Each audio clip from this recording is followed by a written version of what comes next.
your forecast first. Sponsored by Matex Heating, Cooling, and Plumbing.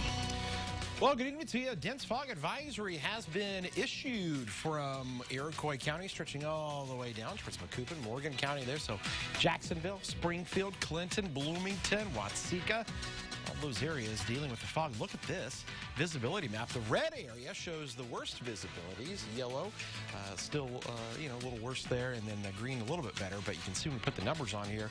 Half mile, Bloomington, Lincoln, Pontiac, Springfield, down to third of a mile in Jacksonville. As the rain showers depart, clearing the area, the clouds and the fog definitely lingering into tomorrow, with temperatures that are actually warming. We're into the lower 40s in Champaign.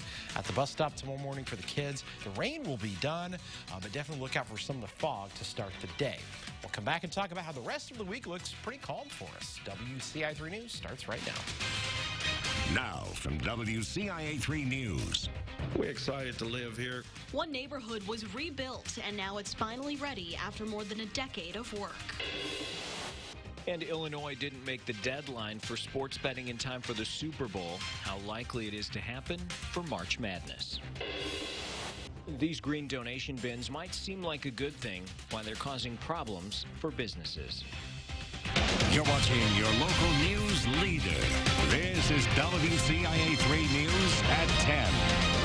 They get to experience brand new houses out here, and I think they'll love that. It's a fresh start for a neighborhood with a troubled past, but city leaders hope a new look inspires a stronger reputation. Good evening, I'm Paul Cicchini. And I'm Jessica Coons. A project more than a decade in the making is coming to a close as people just started moving into Champaign's Bristol Place neighborhood. The city believes this will be a new era for people in need of low-income, affordable housing. WCIA 3's Emily Braun is live in our newsroom. Emily, this neighborhood previously had a lot of issues. Jessica, one of the biggest concerns was low property values. Other issues like illegal trash dumping, deteriorating homes, poor maintenance, and broken down cars contributed to that. So the city of Champaign decided to create a clean slate, knocking down the homes and rebuilding everything from the ground up. It's move-in day for Bristol Place resident Tony Brown. It's a lot of work unloading heavy appliances and getting everything situated in his new place.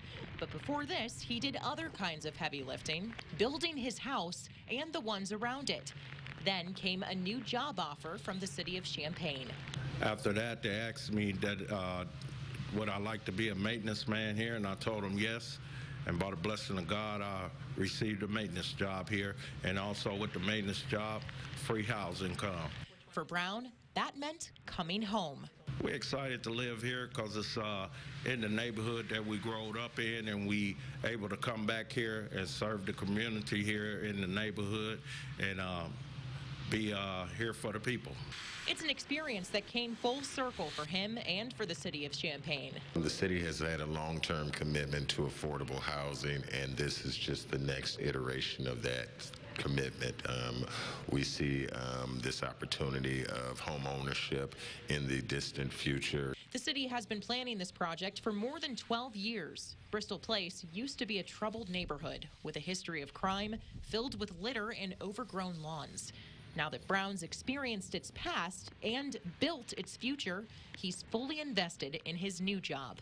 We're going to do the best we can to be the best maintenance man out here. And the city's long-term investment is starting to pay off. I'm just looking forward to getting over there and organizing with the new residents that are going to be moving into the neighborhood.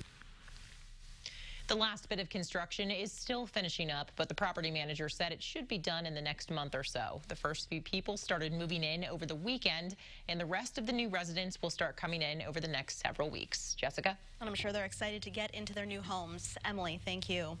In all, there will be 90 new housing units. That includes 64 single-family homes and 26 townhomes. The mother of a woman murdered in Mahomet says she's ready to move on now that her daughter's case is closed. Ali Cassano was killed in her home in 2009.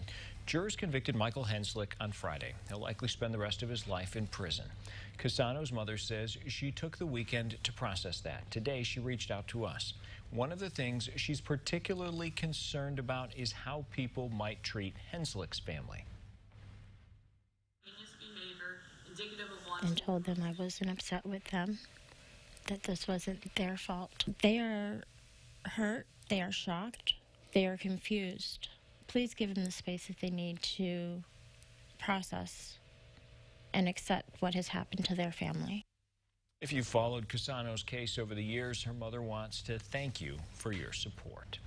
In other news, a charity that helps families in need get clothes, toys, and household items lost its workspace. His Kids Closet was operating out of Champaign-Urbana Public Health District's WIC Center. It got an email from the health department saying it would no longer be able to use the room effective immediately. The issue was inconsistent volunteers. The nonprofit says people can still reach out on its Facebook page for items for pickup. You may have seen these green donation bins popping up around Champaign and Urbana, and turns out whoever runs that operation has been putting those bins on private property illegally. It's creating problems for businesses, and now police are getting involved. WCIA 3's Jennifer Jensen joins us. Jennifer, you learn more about what those bins are used for. Jessica, the donation bins are shipped, the items put in there are shipped off and recycled for the material. And the company doesn't ask those businesses their permission to put them on private property. And it's costing one business a lot of money to deal with this. Scattered across Champaign and Urbana, it's very surprising when they just show up overnight. These green donation bins are being dropped off without permission on different businesses' private property. There's been just piles of bags, trash.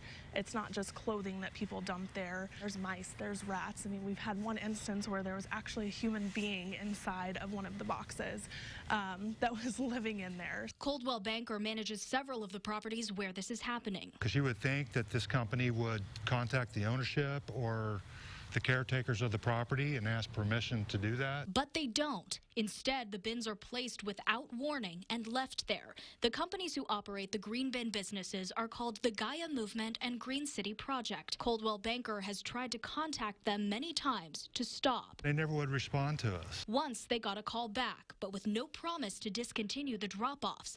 We even tried to call the companies for the past several days. Nobody would pick up the phone. Stephanie Hambleton with Coldwell Banker says it's become costly for them to deal with. I would roughly say about $200 a box that we find on our property is about what we spend to have them removed. Ever since the first one showed up 2 years ago, Coldwell Banker has paid to have them removed each time. They've taken away about 50 of them so far, but the companies doing this have been relentless, replacing them soon after the others have been hauled off.